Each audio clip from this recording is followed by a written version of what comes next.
하나님의 말씀은 에베소서 1장 15절에서 23절까지입니다. 에베소서 1장 15절 이로 말미암아 주 예수 안에서 너희 믿음과 모든 성도를 향한 사랑을 나도 듣고 내가 기도할 때에 기억하며 너희로 말미암아 감사하기를 그치지 아니하고 우리 주 예수 그리스도의 하나님 영광의 아버지께서 지혜와 계시의 영을 너희에게 주사 하나님을 알게 하시고 너희 마음의 눈을 밝히사 그의 부르심의 소망이 무엇이며 성도 안에서 그 기업의 영광의 풍성함이 무엇이며 그의 힘의 위력으로 역사하심을 따라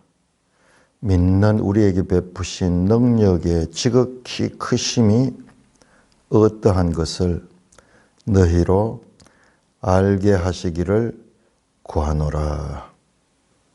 그의 능력이 그리스도 안에서 역사하사 죽은 자들 가운데서 다시 살리시고 하늘에서 자기의 오른편에 앉히사 모든 통치와 권세와 능력과 주권과 이 세상뿐 아니라 오는 세상에 일컫는 모든 이름 위에 뛰어나게 하시고 또 만물을 그의 발 아래에 복종하게 하시고 그를 만물 위에 교회의 머리로 삼으셨느니라.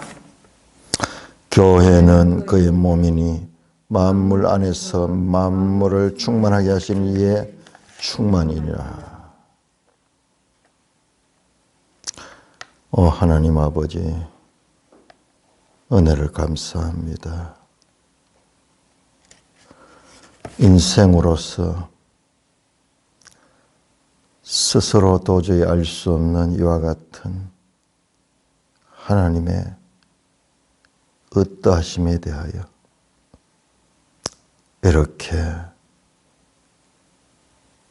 가르쳐 주시니 감사를 드립니다.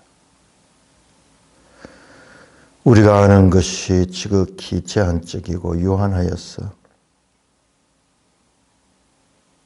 하나님을 하나님으로 알지 못했던 것 다시 한번 깨닫게 됩니다. 우리에게 지혜와 계시의 영을 부어주셔서 하나님이 누구시며 하나님이 왜 우리를 불렀으며 하나님이 또한 우리에게 어떠한 기업을 상속해 하시려 하시는지 깨닫게 하여 주옵소서. 예수님 이름으로 감사하며 기도드리옵나이다. 아멘. 참 에베소서는 특별히 에베소서 전반부 1장에서 3장 그리고 4장에서 6장까지 전후반부로 나눌 수 있는데 전반부에 나오는 내용은 모든 성경에 하나님에 관한 가르침을 압축해 놓은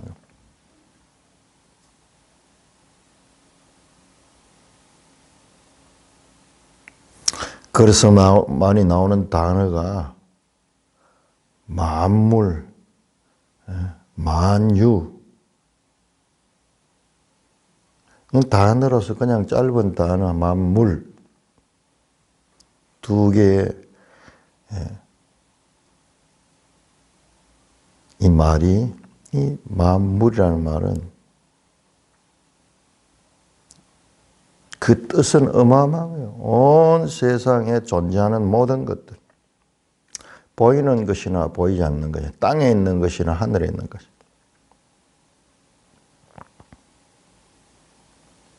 그래서 어느 성경에도 나오지 않았던 하나님에 대한 가르침이 에베소 교회에 준 편지에서 나타납니다. 처음에 이 에베소 시작하면서 그렇게 말씀드렸죠. 바울 서신 가운데서도 가장 깊은 내용을 담고 있는 것이 에베소서고, 에베소서와 방불하는 것이 또한 골로새서예요. 골로새.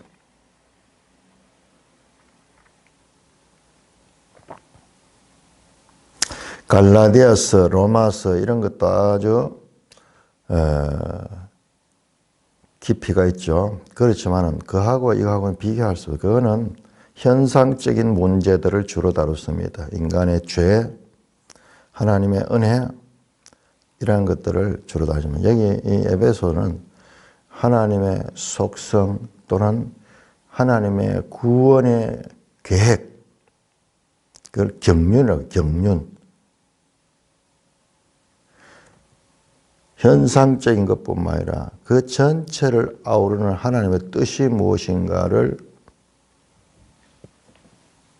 말씀하고 있기 때문에 짧은 내용이지만은 특별히 1장, 2장 이 내용들은 그냥 캐면 캘수록 기독교 신앙의 핵심 사상들이 그 속에 들어있습니다.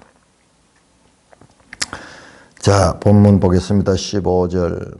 이로 말미암아 주 예수 안에서, 계속 나오죠. 예수 안에서, 예수 안에서, 그 안에서, 그리스도 안에서. 뒤에 이제 나옵니다마는 그리스도와 그리스도인의 관계는 연합관계다. 연합관계다. 아니, 무슨 연합관계야? 우리는 우리대로 따로 있고 그리스도는 보좌 우편에 지금도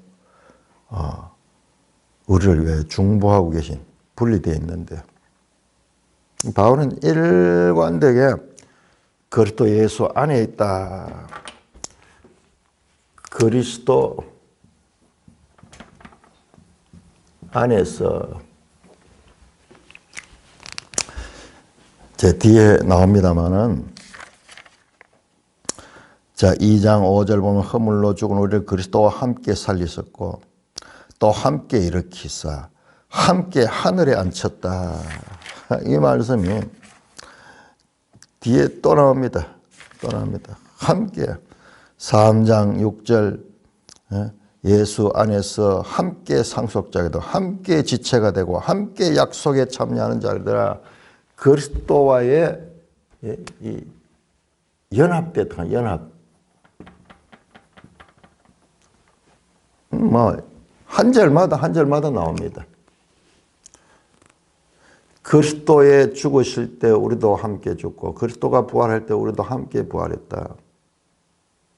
아니, 부활은 예수님의 재림의 때 성도들에게 일어나는데 말이 안 되죠.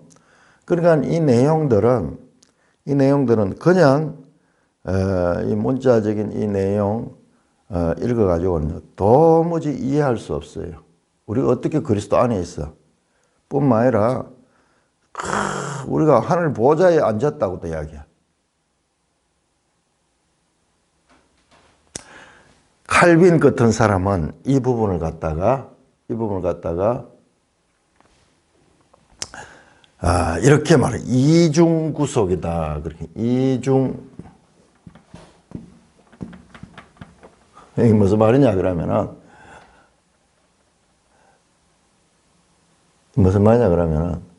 지금 현재 그렇지 않잖아요. 현재 그리스도는 보좌 우편에 계시고 우리는 여기 있는데 따로 떨어져 있지. 어떻게 연합되어 있어? 어떻게 연합되어 있어?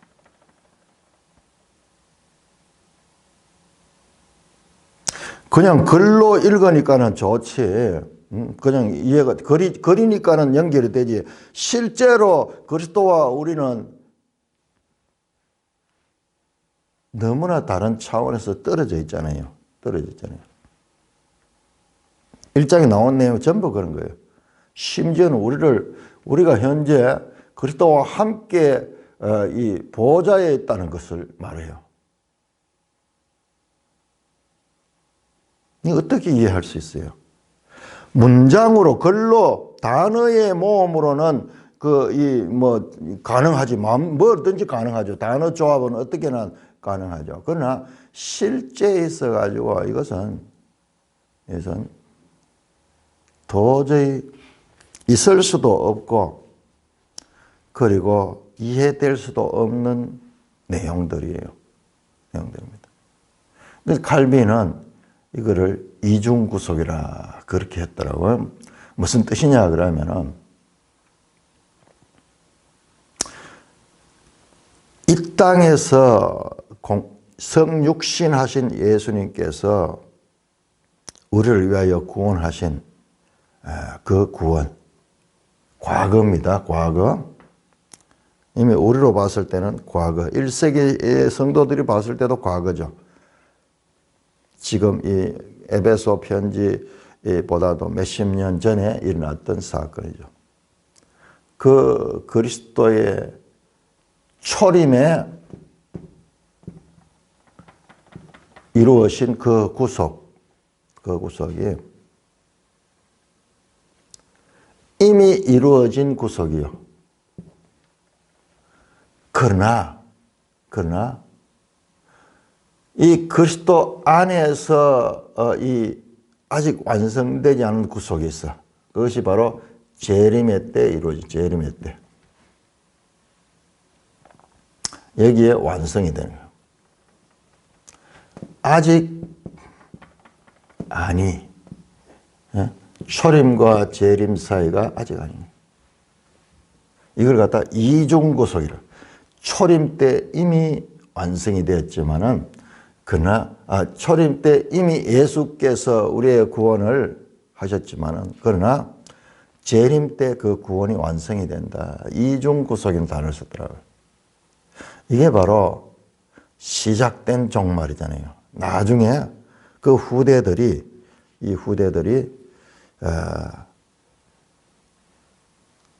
그렇게 정의를 했죠. 시작된 종말이다. 예수님이 오시면서 이미 시작이 되었고, 그러나 이 그리스도 안에서 연합된 이것이 완성이 되는 것은, 그러니까는 뭐냐 그러면 성도들은 여기에 살면서 믿음으로 사는 거예요. 믿음. 소망으로 사는 거예요. 이와 같은 하나님의 은혜가 이미 시작이 되었지만은 아직 완성되지 않았어요. 그러니까 초림과 재림 사이, 이때가 교회 시대입니다. 그리고 이때가 성령의 시대, 성령의.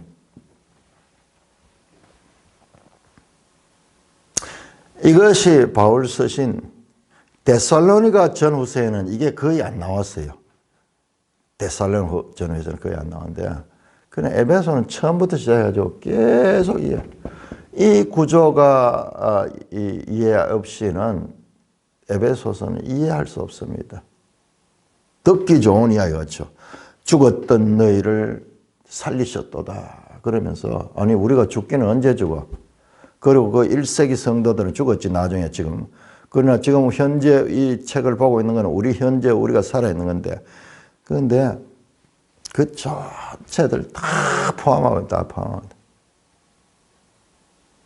이거 이해 안 되면은, 이 원리를 이해하지 못하면은 신약 성경 읽어도 그냥 득담, 좋은 도덕적인 윤리적인 무슨 그런 교훈, 세상의 인간들의 책 이상으로 그 말씀을 깨달을 수 없습니다. 그리스도 예수 안에서 이런 일들이 다 이루어졌다. 시작이 이미 되었다. 그래서 천년왕국이라는 말을 우리가 이렇게 쓰고, 그 다음에 우리 복음서에서는 천국이라고 쓰니까 천국. 사실은 이 왕국과 천국이 같은 말이에요. 같은 말. 바실레이아 하는 거. 나라예요, 나라.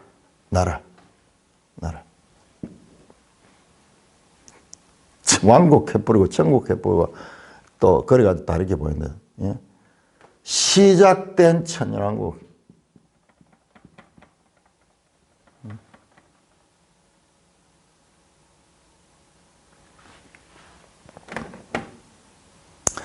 이 부분에 대한 이해가 없으면은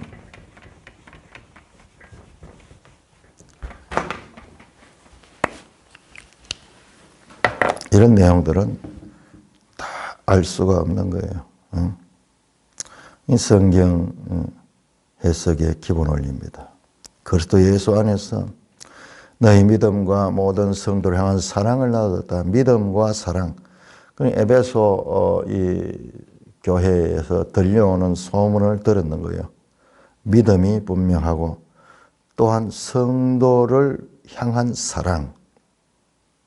여기에 그냥 사랑이고 성도를 향한 사랑이라고 나왔네요. 믿음은 하나님에 대한 믿음이고 그 다음에 사랑은 성도들 간의 사랑이에요. 마치 10계명이 1계명에서 4계명 또는 5계명까지가 하나님과의 관계, 대신 관계. 6계명에서 10계명까지가 이웃과의 관계이듯이 믿음과 성도의 사랑을 듣고 내가 기도할 때에 기억하며 너희로 말미암아 감사하기를 거치지 않는다. 바울의 관심은 온통 교회에 있습니다. 그리고 한 가지 구하는 게 있습니다. 구하는 게 17절이 구하는 겁니다. 좀 문장이 긴데요. 자, 일단 한번 읽어보겠습니다. 자, 감사하기를 계속 감사하고 있으며 또한 한 가지 부탁을 하는데 그게 뭐냐 하면은 하나님께 부탁하네. 하나님께 부탁하네. 우리 주 예수 그리스도 하나님 영광의 아버지 지혜와 계시형을 너에게 주사 하나님을 알게 하시고 하나님을 아는 것 첫째로. 그 다음에 18절에 마음의 눈을 밝히사 그의 부르심의 소망을 아는 거예요. 하나님이 부르신 소망. 또 성도 안에서 그 기업의 영광의 풍성함이 무엇이며 어렵죠. 무슨 말이요? 이게요. 우리 그 예수 믿는다는 것은요. 하나님 나라를 상속받는 일이에요. 그 하나님 나라는 얼마나 영광스러우며 또한 하나님 나라는 이 땅에 비하여 풍성한 거예요. 이 땅은 결핍이에요. 결핍. 이 땅도 참 풍성한 것 같이 보이죠. 그렇지만 늘 결핍이 있는 곳이 이 땅이에요. 우리에게 베푸시는 능력의 지극히 크심이 어떤 것을 너희로 알게 하시려구나. 자, 믿음과 사랑을 가지고 아름다운 신앙을 유지하고 있는 이 에베소 교회가 하나님이 누구신지 알게 하셔. 하나님이 누구시고 그리고 하나님으로부터 받은 구원이 어떠한 것인지를 알기를 원하는 거예요. 그냥 예수 믿고 천당 가는 이 상태가 아니고 엄청난 하나님의 구원 경륜까지를 알기를 원합니다. 그래서 그것을 가르쳐 주니까는 에베소서가 그렇게 어려운 거야. 짧지만은 이 엄청난 한 절 속에 1장 10절 한번 보세요. 1장 10절. 하늘에 있는 것이나 땅에 있는 것이 다 그리스도 안에서 통일되게 하려 하십니다. 그 모든 일을 그의 뜻에 결정되려 하시는 게 우리가 예정을 그 앞에 기업이 되었다. 지금 여기도 나왔죠. 하늘에 있는 것이나 땅에 있는 것. 한마디로 만물이 다 그리스도 안에서 통일된다. 우리의 개인의 구원 정도에 우리가 지식이 머물러 있어서는 안 된다는 거예요. 우리 개인의 구원 정도가 아니라는 기독교는 우리의 개인의 구원으로 시작하지만은 그러나 궁극적으로 하나님의 뜻이 이루어지는데 그 하나님의 뜻은 만물을 그리스도 안에서 통일시키고자 하는 그와 같은 뜻입니다. 에베소서가 제대로 깨달아지지 않으면은 예수 그리스도가 늘 우리 개인의 구세주로만 머물러 있어요. 그 개인의 구세주이신 그분은 만물의 창조자고 만유의 주님이시고 만유를 통일하게 하시는 분이 우리 인간의 생각으로서 상상할 수 없는 그와 같은 하나님의 뜻이 있는데 그 뜻을 그 하나님을 알고 그 하나님의 뜻을 알기를 원한다고 말씀합니다. 그럼 우리가 그걸 어떻게 알 수 있는가? 17절 우리 주 예수 그리스도의 하나님 영광의 아버지 성부를 가리킵니다. 성부는 예수 그리스도의 하나님이시며 또한 영광의 아버지시다. 그 성부 하나님께서 지혜와 계시의 영을 너에게 주사 하나님을 알게 하시기를 원한다. 지혜와 계시의 영, 지혜와 계시의 영, 성령을 가 성령. 성령은 지혜와 계시의 영이시다. 우리 앞에서도 나왔죠. 앞에서도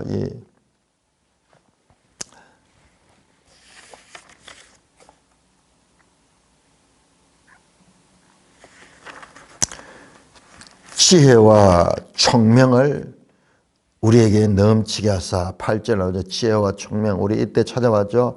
지혜와 총명이 제일 어떻게 넘치게 되는가. 지혜와 총명은 성령을 우리에게 주시는 거예요.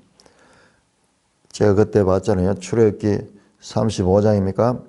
거기에 최초의 지혜와 총명의 영을 받은 자가 부살렐 같은 사람, 성막을 제작했던 그 사람들이죠. 그 하나님의 영으로 충만케 한 거예요. 마찬가지로 지혜와 계시의 영, 성령입니다. 예수님께서 가르쳤던 그 성령이에요. 그 성령. 자, 우리 한번 찾아볼까요? 요한복음 14장. 예수님이 다락방 강화를 하시면서 성령에 대해서 가르쳤던 그 내용. 요한복음 14장 26절. 14장 26절. 보혜사 곧 아버지께서 내 이름으로 보내실 성령 그가 너희에게 모든 것을 가르치고 내가 너희에게 말한 모든 것을 생각나게 하리라. 성령이 가르쳐서 하나님이 누구시며 하나님 뜻이 무엇인가를 알 수 있도록 만드신다는 것입니다.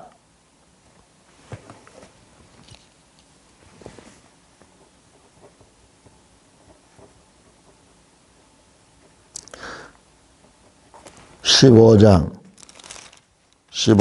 26절) 내가 아버지께로부터 너에게 보낼 보혜사 곧 아버지께로부터 나오시는 진리의 성령이 오실 때 그가 나를 증언할 것이요 너희도 처음부터 나와 함께 있으므로 증언하리라. 증언하려고 하면 알아야지 증언하죠.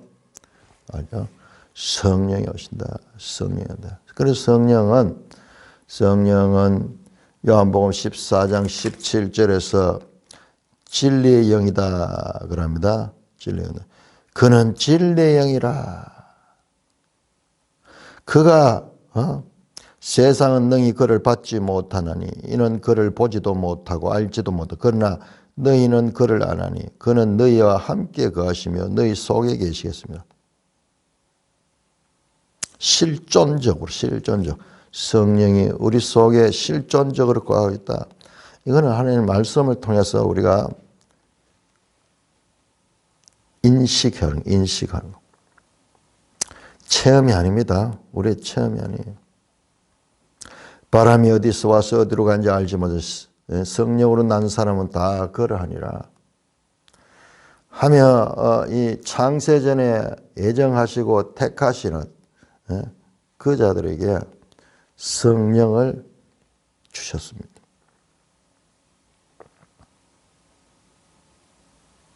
하나님을 알게 하시는 거예요. 그것이 바로 진리의 영이십니다.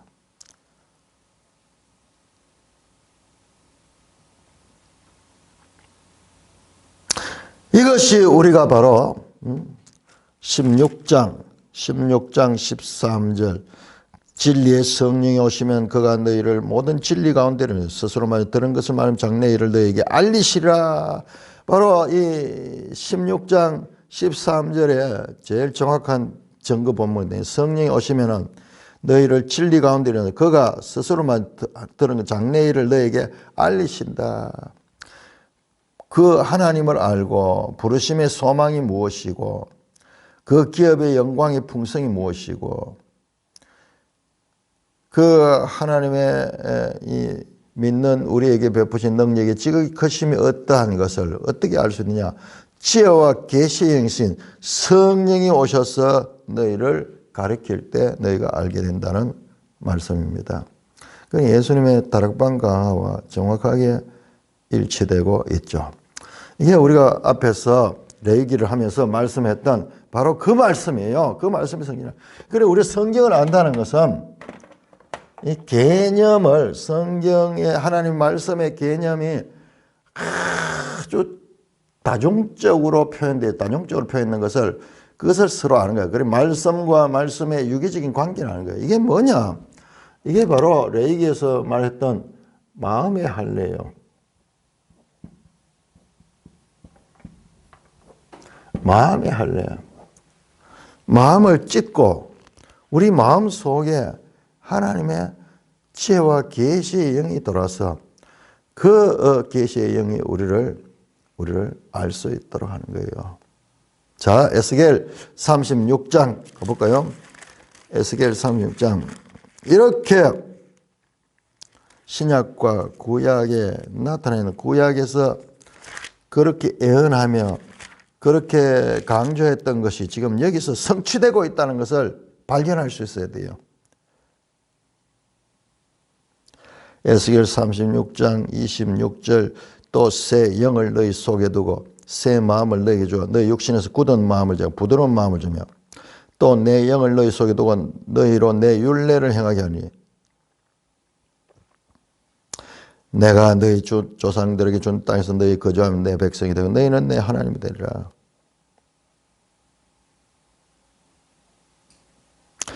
스스로 그때에 31절 너희가 너희 악한 길과 너희 좋지 못한 행위를 기하고 너희 모든 죄악과 가정의 일을 스스로 믿게 볼 것이다.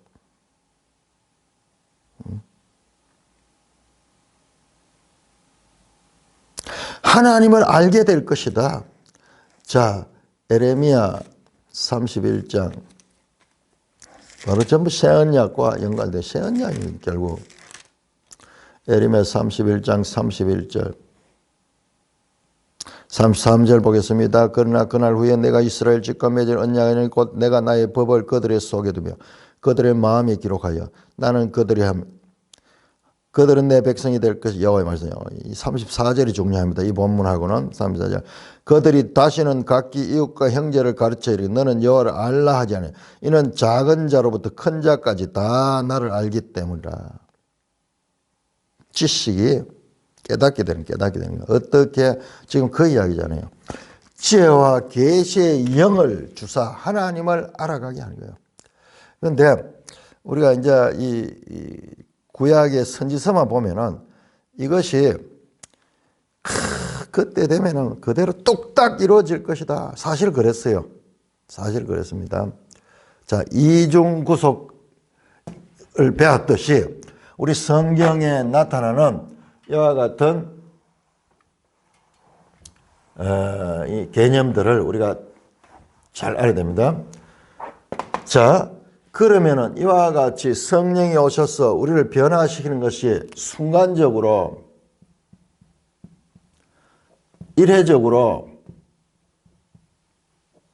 그렇게 우리를 변화시키느냐 아니면은 점진적이냐. 자, 이런 부분이 우리가 이제 많이 헷갈리는 부분이에요. 순간적으로 변화됩니다. 자, 이거는 역사를 통해서 그렇습니다. 오순절날 이미 이르며 이때 성령이 강림하셔서 그때는 드러나는 변화가 일어났어요. 그래서 3천 명이 예수를 믿게 되고 이때 일어났습니다. 폭발적인 성령의 세례가 임했어요. 그래서 그 개개인들이 완전히 변화를 받고 이런 역사가 오순절을 통해서 일어났습니다. 역사 가운데 이례적이었어요. 역사적 가운데. 언제? 지금부터 2000여 년 전에 장소적으로는 예루살렘에서 일어났습니다. 그러니까 이 순간적으로 이 성령을 통하여 우리가 지혜와 계시의 영을 가지게 되는 그와 같은 사건이 없었던 거 아니에요. 사도행전을 보면은 사도들도 참 능력을 행하고 변화를 받았어요. 그렇지만은 이것이 늘 그런 거 아니에요. 늘 그런 거 아니에요. 이 두 가지가 다 맞아요. 다 맞아요. 그러나 우리는 지금 2000년 후에 교회 시대를 살고 있는데 우리에게도 이와 같은 하나님의 지혜와 계시의 영이 갑자기 일어나가지고 갑작스러운 그와 같은 변화가 일어나느냐? 그건 아니에요. 그건 아니에요. 그러니까 이 말씀이 소위 세례를 주듯이요. 어느 날 한 날짜를 정해가지고 세례를 주잖아요. 그러면 그날 이제 물에서 올라오면은 이제 새 사람이 되었다. 이제 그렇게 우리가 하나의 상징적인 그런 사건으로 말씀하는데, 그럼에도 불구하고 그의 변화는 점진적으로 처음에 믿게 되고 성령이 와서 우리를 예수를 믿게 만들고 그다음에 하나님을 알아가게 만들고 그러면서 일생 자라가요. 우리 교회 시대 우리에게는 자, 이런 데 대한 오해가 교회 안에 지금도 많이 있습니다. 아니야, 지금도 이와 같이 일어나는 거야. 그러니까는 성령을 받아야 돼. 기도원에 가서 박수 치고 막 기도하면서 쫙 사옵소서 그러면서 막 하다가 그때 성령이 확 내려와 가지고 뭔가 변화받아 가지고 체인지 돼 가지고 그때부터 완전히 새 사람, 능력의 사람, 우리 그걸 다 원하잖아요. 그걸 원하잖아요. 어디 성경에 나오니까는 성령을 받아야 된다. 성령을 받아야 된다. 자, 그것은 이와 같은 오순절 성령 강림이 임했던 그 역사적인 순간, 그때 강이 나타난 것이고 그 이후 세대에는 점진적으로 나타납니다. 여기에 대한 이론들이 많이 있죠. 오순절 계통에서는 이제 이런 식으로 합니다. 지금도 막 능력을 받아가지고 그래서 그걸 뭐 성령 세례라고 이야기하고 그냥 우리 거듭난 거하고는 구별해서 그렇게 이야기를 하는데, 자, 그런 면에서는 다릅니다. 변화가 이 구약의 그림을 보면 이제 이 성령을 받으면은 새 언약 시대에 가면 갑자기 이렇게 체인지할 것 같은데 실제로 그런 역사가 일어났죠. 그럼에도 불구하고 개인에 있어 가지고는 이와 같은 점진적인 변화가 일어납니다. 요거 두 개를 분별을 못 해가지고 많은 사람들이 성령에 대한 오해를 가지고 그래 성령을 받아야 된다 그러면서 막 놀았는데 이거 자세히 생각해 보면은 결국 성령이 하나님 주권적인 성령의 이 주심이 아니고 내가 노력해서 받는 거예요. 상당한 불신이에요. 불신. 그 배경에는 내가 정성을 들이고 내가 노력을 하고 막 이러면 성령을 받 그런 감정들이 넘쳐나고 그런 능력 있는 목사님들 그런 이야기들을 많이 하잖아요. 많이 하는데 그게 성경적인 원리 아니에요. 어떤 면에서는요, 사탄의 영이 그에게 임했을 수도 있어요. 정말 능력을 받으면 사탄은 우리 봤잖아요. 데살로니가 갔을 때 속임과 이적과 여러 가지 이 사람들의 체험적인 그런 것들을 통해 가지고 나타나니까는. 그러니까 너도 나도 그 사람이 그래 능력 받아 가지고 목회를 성공해서 그러니까는 너도 나도 저걸 받아야 돼. 저걸 따라가야 돼. 그 사람의 길을 추구하게 되면서 하나님 말씀과는 다른 가르침들이 넘쳐나는 거예요. 그거 한번 막 들여버리면은 그 체험적인 그 막 들여버리면 평생 가도 이 하나님 말씀은 너무나 무기력해 보이는 거예요. 아닙니다.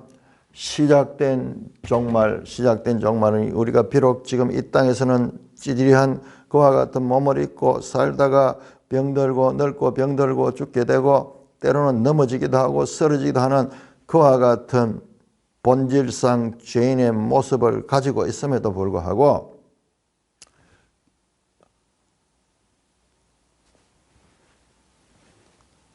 주님의 재림의 때 장차 이와 같은 영광의 자리에 놓이게 될 것을 에베소서는 말씀하고 있는 것입니다. 그러니까 소망 가운데 구원을 얻었다. 로마서 8장에 보면 그런 말이 나와요.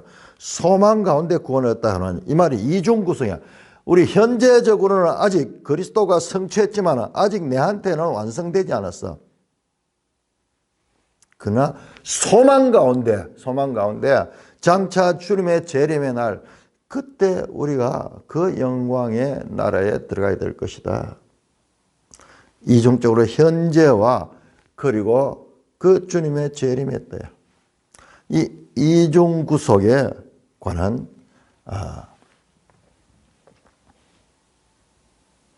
이해가 분명히 되면은 우리가 비록 죄인이고 지금도 연약함에도 불구하고 소망이 있는 소망.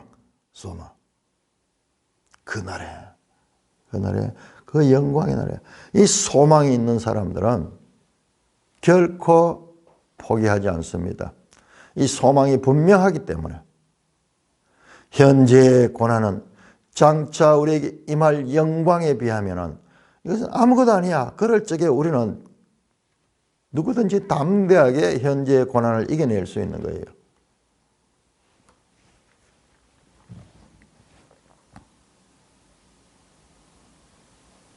영광의 아버지께서 지혜와 계시의 영을 너에게 주사 하나님을 알게 하신다. 자, 우리 이 사례를 한번 보겠습니다. 이게 어떤 것인가? 이게 무엇을 가리킨가? 마태복음 16장 베드로의 사례를 보세요. 마태복음 16장 유명한 예수님께서 너희는 나를 누구라 하느냐 질문했을 때 베드로가 주는 그리스도시요 살아계신 하나님의 아들입니다. 그렇게 주님에 대해 고백을 했죠. 16장 17절. 참 베드로가 모처럼 예수님에 대한 바른 이해를 가지고 그 예수님에 대한 바른 이 고백을 했습니다. 주는 그리스도 살아계신 하나님. 그때 예수님께서 말씀하기를 시몬아 네가 복이 있도다. 그런 말을 했는 네가 복이 있도다. 그런데 이를 네게 알게 하니는 혈육이 아니야 하늘 계신 내 아버지다. 비록 베드로가 지금 말했지만은 그것을 알게 하신 분은 하늘에 계신 내 아버지가 그렇게 알게 하셨다. 혈육이 아니요 하늘에 계신 내 아버지다. 네 생각이 아니다. 이거. 주위의 사람들의 생각이 아니다. 이거. 하나님이 너에게 지혜와 계시의 영을 줘가지고 너희가 그렇게 고백할 수 있게 되었다는 말씀입니다. 바로 이게 구약의 신명기 30장 6절 우리가 지난번에 레위기 26장 40절 너희가 이렇게 실패한 것은 마음의 할례를 받지 못하게 그랬다. 마음의 할례를 받지 못하다 그랬다. 그 말씀이에요. 그 말씀.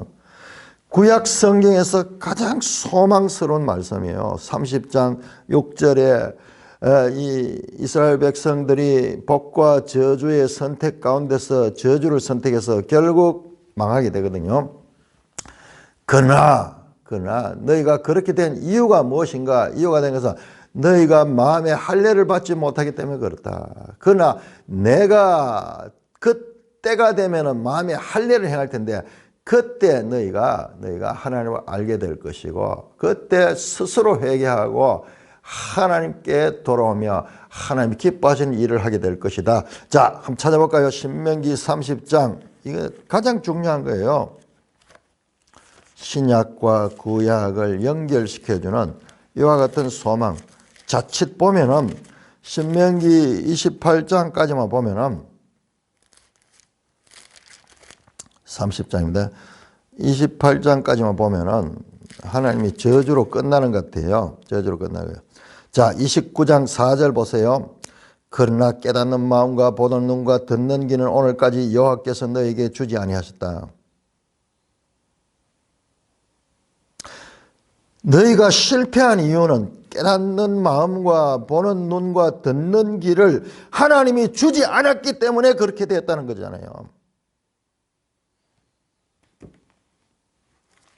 자, 그러면은 깨닫는 마음과 보는 눈과 듣는 귀는 어떻게 언제 주는가? 30절 보세요. 30장. 하나님께서 주지 않았죠. 29장 4절에서 여호와께서 너에게 주지 않았다 하는 거잖아요. 그러니까 이것도 하나님의 경륜이에요. 하나님의 뜻입니다. 이게 이때 안 줬는 게 하나님의 뜻이에요. 자, 30장 6절. 네 하나님 여호와께서, 자, 이 하나님께서 주십니다. 하나님께서 네 마음과 네 자손의 마음에 할례를 베푸사. 마음에 할례를 베푸니까 어떻게 하면 너로 마음을 다하여 뜻을 하나님을 사랑하게 하고 생명을 얻게 되고 하나님을 알게 되고 하나님께 돌아오게 되고 회개하게 되고 그 모든 이야기가 바로 여기 30장에 있는 거예요. 14절 오직 그 말씀이 내게 매우 가까워서 내 입에 있으며 네 마음에 네가 이를 행할 수 있느니라. 야, 전부 다 할 수 없다만 봤는데 할 수 있느니라. 언제? 바로 마음에 할례를 베풀 때. 이게 뭐예요? 추상적인 그 말씀이 좋은 말씀인 것 같지만은 추상적이잖아요. 이게 뭐지? 이게 바로 지금 여기에서 지금 바울이 말씀하시는 그 말씀이에요.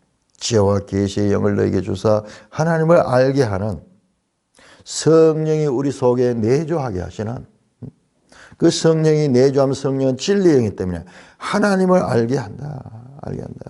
하나님을 알고 싶어하고 하나님을 더 깊이 묵상하고 하나님께 기도하고 교회 예배에 출석하고 하나님께 자신의 물질을 드리기도 하고 하나님의 말씀을 따라 살려고 노력하면서 이웃 관계에서 사랑의 관계를 유지하려고 하고 예수님을 주님이라고 부르고 그리고 하나님의 말씀을 사모하고 알기를 원하며 알고자 하고 하나님을 알아가게 되는 이와 같은 점진적인 과정을 말씀하는 거예요.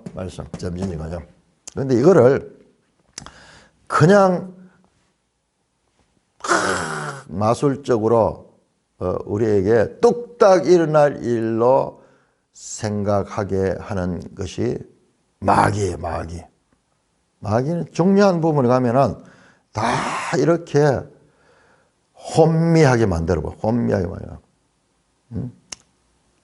마귀가 하는 수법이 보면은 창세기 3장에서 인간을 속일 때도 그렇잖아요.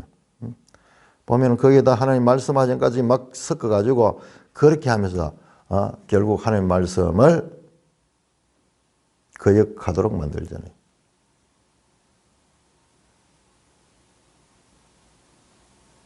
바로 이 마음의 할례가 행해지는 상태가 지금 이 상태에 이 두 개를 연결시키 유기적인 관계를 이해할 수 있어야지 바로 구약도 바르게 이야기해요.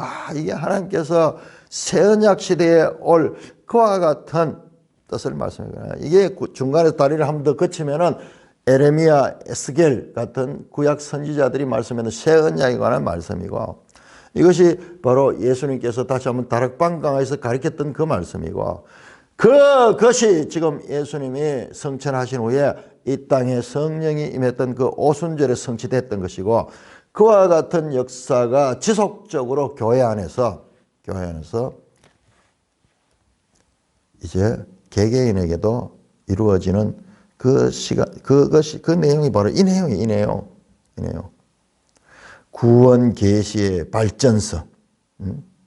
그 모세 시대 때 말씀하셨던 것이 역사 가운데서 어떻게 성취되며 그리고 그것이 발전적으로 적용되었다가 마침내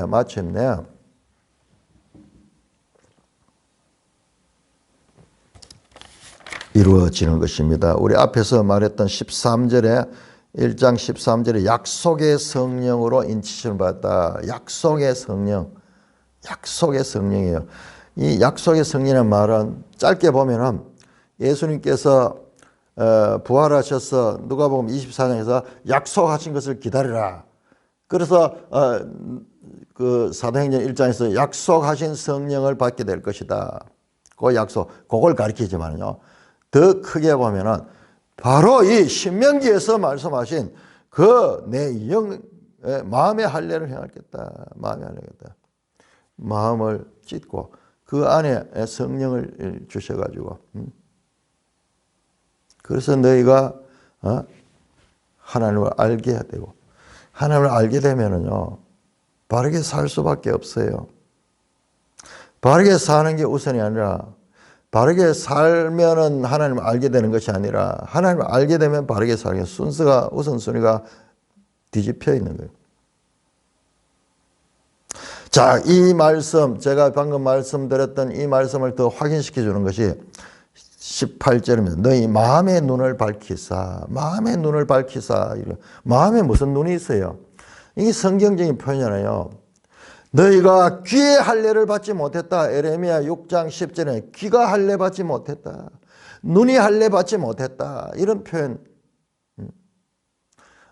너희가 마음의 할례를 받지 못했다. 그런 표현들 연결되잖아. 마음의 눈을 밝히사.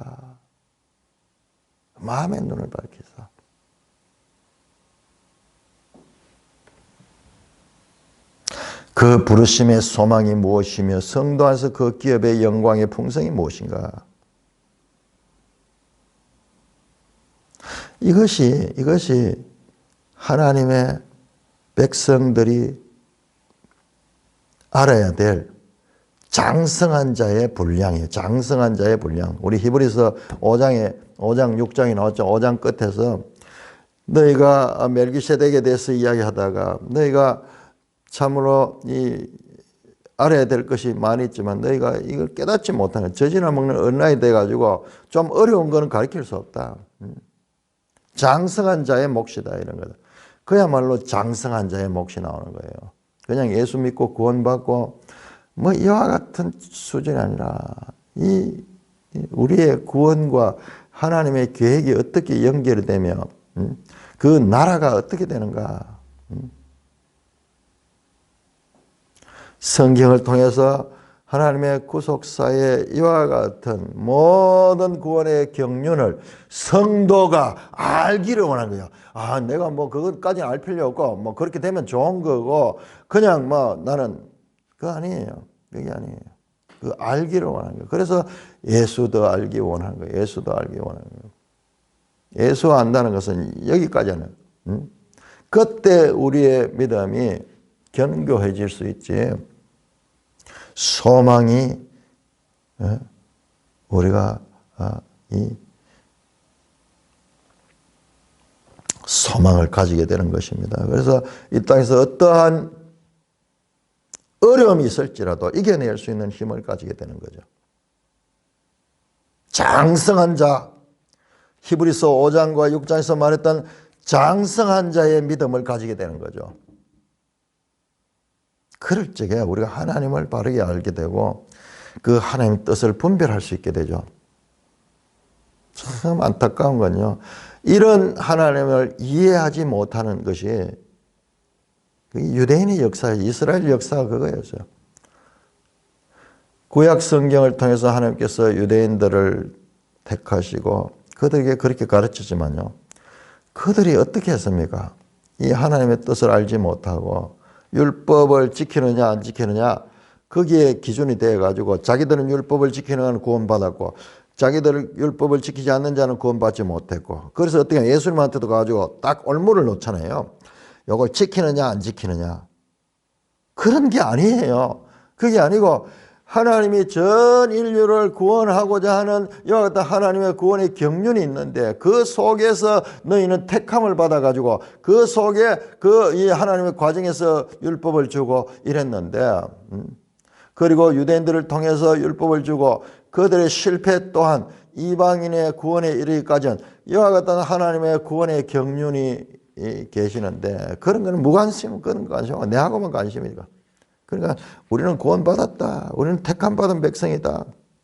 그러니까는 딱 문제를 내놓고 항상 올무에 걸라 그러고 죄 짓나 안 짓냐.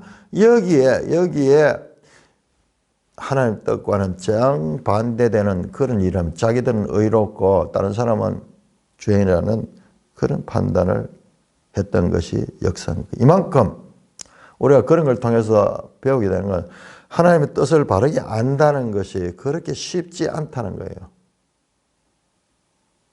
성경을 잘 배워야 돼요. 잘 배워야지 그거 알 수 있지.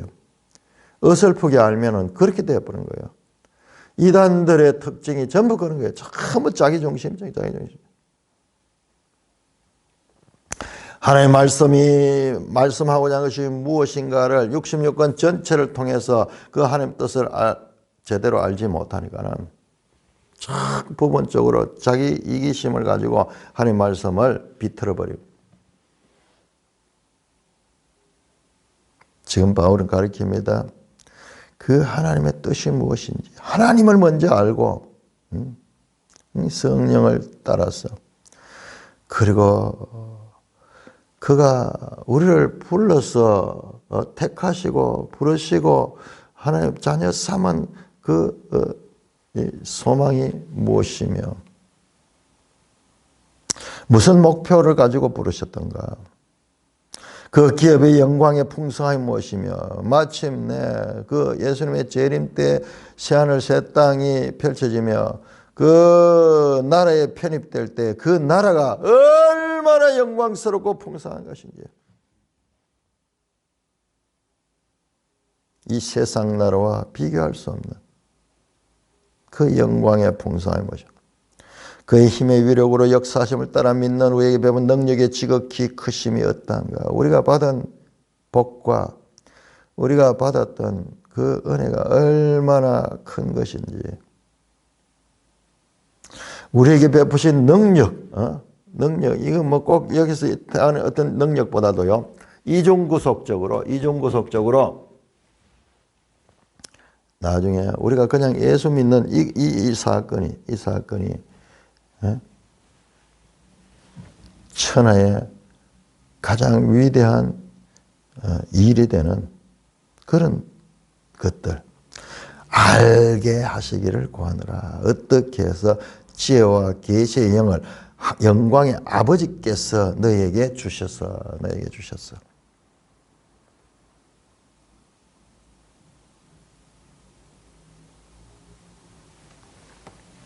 에베소서에서는 이와 같은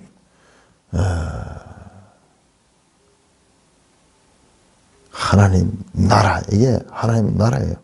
이 하나님 나라의 영광스러움에 대한 말씀이 많이 나옵니다.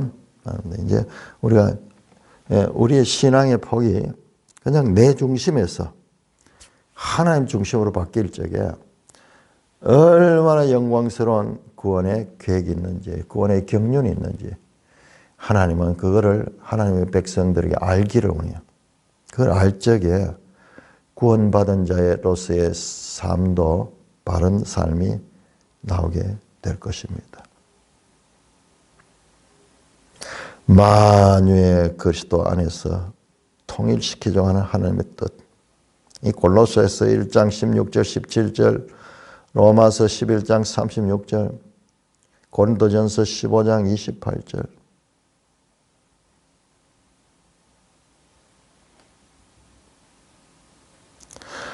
우주적인 그와 같은 청량할 수 없는 하나님의 이 영광스러움 그리고 그 하나님의 구원의 경륜 이런 것들을 알기를 원한다. 그게 바로 아버지께서 주시는 지혜와 계시의 영이다. 성령을 통해서 진리의 영을 통해서 우리가 이와 같은 것을 알게 되기를 구한다. 그러니까 계속 너희로 이런 면에서 하나님을 아는 일에 있어 가지고 자라라.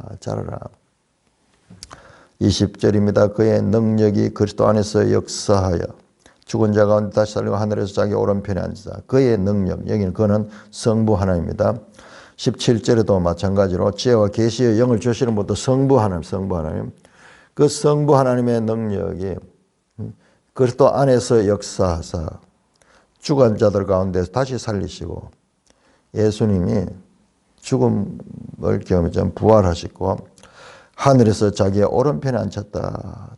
이 말씀 많이 나오죠. 우리 성경에서 이 하나님 보좌 우편에 앉게 하셨다는 이 말씀이요. 얼마나 많이 나오는데 우리는 이 부분에 대해서는 흐릿해요. 이 부분. 자, 우리 여기서 보좌 우편에 앉을 뿐만 아니라 우리 히브리서 통해 더 배웠죠. 보좌 우편에 있을 뿐만 아니라 그 하늘 성소의 대제사장으로서 우리를 위하여 중보하신다. 이 두 가지 역할이 동시에 이루어지는 거예요. 두 가지 역할이 동시에 이루어지는 거예요. 보좌 우편에 앉은 것이 무엇인가? 가만히 앉아있다는 뜻이 아니고 통치한다는 뜻이고 뿐만 아니라 오늘 우리와도 연관이 됩니다. 자, 로마서 8장 다시 한번 찾아봅시다. 계속 들었던 이야기를 또 듣고 또 들으면서 성경의 이 뜻을 점점 더 깊이 알아둬요. 8장 34절, 로마서 8장 34절. 누가 정죄하려 죽으실 뿐 아니라 다시 살아나시는 예수 그리스도다. 자, 예수는 부활이죠. 자, 부활하셔서 어떻게 하냐? 그는 하나님 우편에 계시고, 하나님 우편, 다른 성경하고 연결하면 보좌 우편이죠. 보좌 우편에 계시고, 우편 보좌에 앉아 계시고, 뿐만 아니라 우리를 위하여 간구하신다. 우리를 위하여 간구하신다. 대제사장으로서의 중보 역할을 현재적으로 하시고 계시다.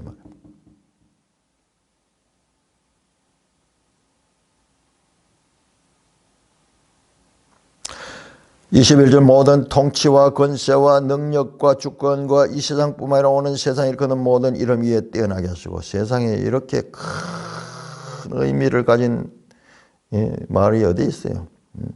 뭐냐? 모든 통치와 권세와 능력과 주권. 이건 천사들을 가리킵니다. 성경에 여러 곳에서 천사들을 가리킬 때 나타나는 표현입니다. 영계의 천사들과 이 세상뿐 아니라 오는 세상. 이야, 이 세상이 있고 오는 세상이 있네요. 바로 새하늘 새 땅이 옛 하늘과 처음 땅은 없어져 버리고 오는 세상, 새하늘 새 땅이 오는데요. 그 오는 세상에 현재 모든 영계와 이 보이는 것과 보이지 않는 것뿐만 아니라 지금 오는 세상까지조차도 모든 이름 위에 뛰어나게 하시고 만물을 그의 발 아래 복종하게 하시고 그를 만물 위의 교회의 머리를 삼았다. 만물을 그의 발 아래 복종하게 하시다. 예수 그리스도가 누구신가? 만물의 주인입니다. 판타, all thing, 모든 것들. 이거는 우리가 감당할 수 없는 지식이에요.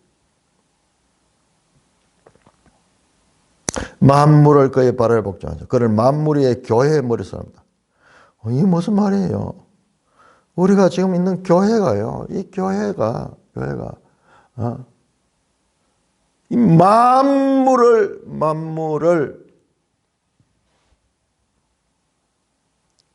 완성하게 하는, 만물이 그리스도 안에서 통일되게 하는데 그 교회가 그 중심에 있는 거예요. 23절 교회는 그의 몸이다. 에베소서는 계속해서 이 교회는 그리스도의 몸이라는 것을 말씀합니다. 4장 12절 한번 볼까요? 4장 12절에서 이는 성도를 온전하게 하여 봉사하여 그리스도의 몸을 세우게 합니다. 5장 30절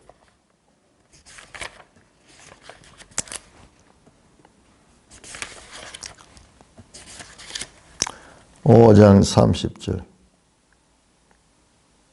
우리는 그의 몸의 지체다. 자, 그리스도와 교회의 관계는 그 머리와 몸의 관계입니다. 교회는 그의 몸이다.